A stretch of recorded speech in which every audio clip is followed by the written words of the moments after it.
Hey, what's up? It's Jerad, and welcome to week 23 of the Ditch Auto Challenge.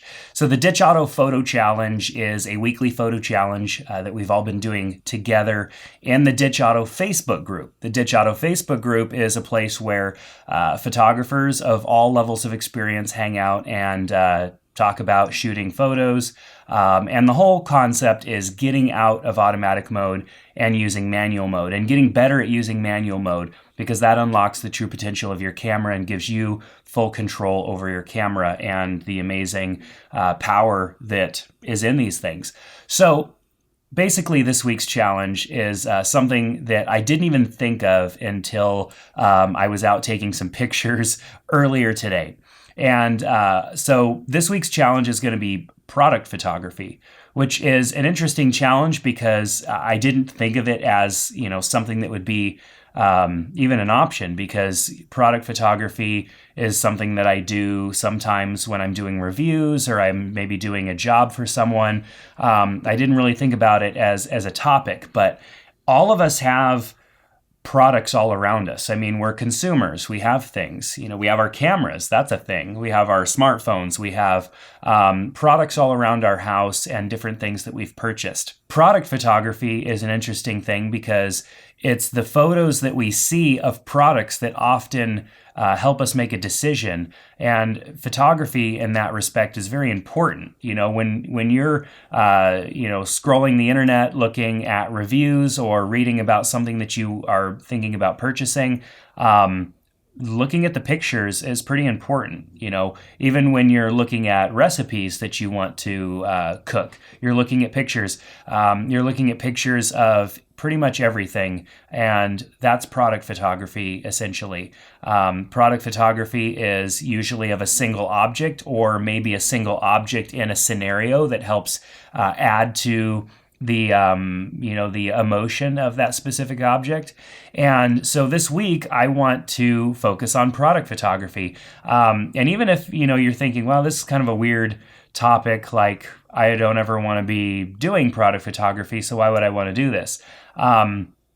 Here's my challenge to you. My challenge to you with this is to take some sort of a product that is interesting to you. A lot of you know that I've been, taking photos of some of the knives that I have, that I carry on me, and posting those. I take pictures of some of the stuff that I review.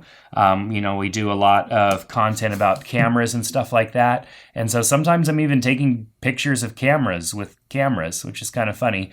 But that's, a big part of what I do is product photography. Even if I'm not trying to sell something, I'm just trying to explain it or talk about it. And using photos definitely helps that.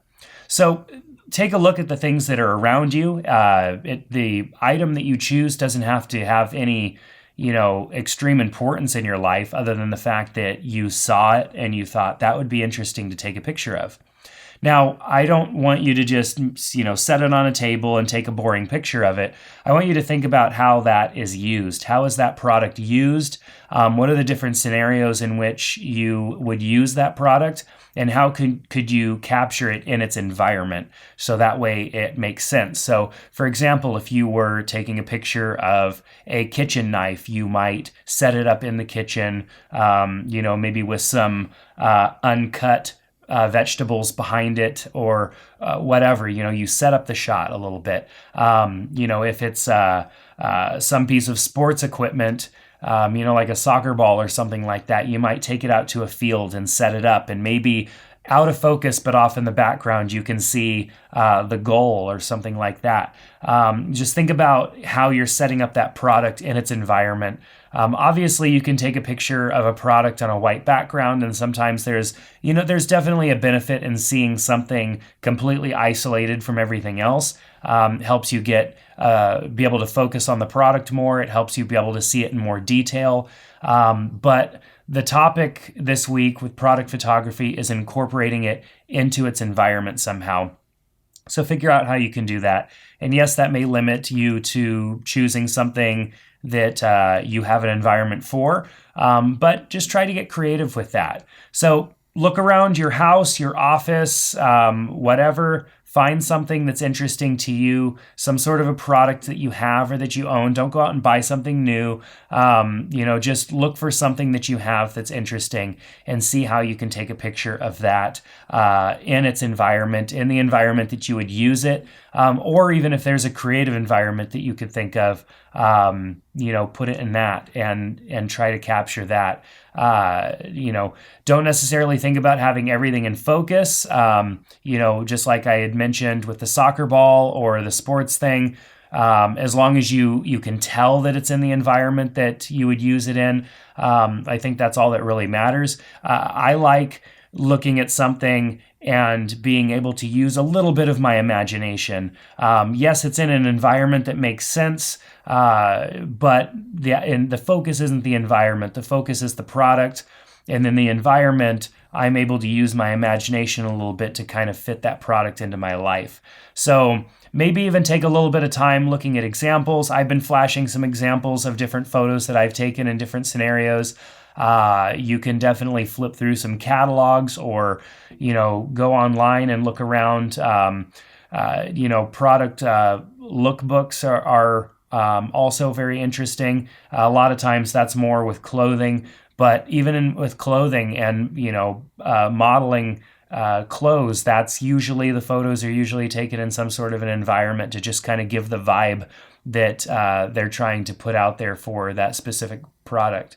So think about how you can do that this week. I know it's kind of a different challenge. Like I said in previous videos, the idea here is to stretch ourselves as photographers, to try something different that's not normal for us, to get outside of our box, use our cameras in different ways so that we could become better photographers. And that was definitely true for me when I got into sports photography, which was last week's challenge.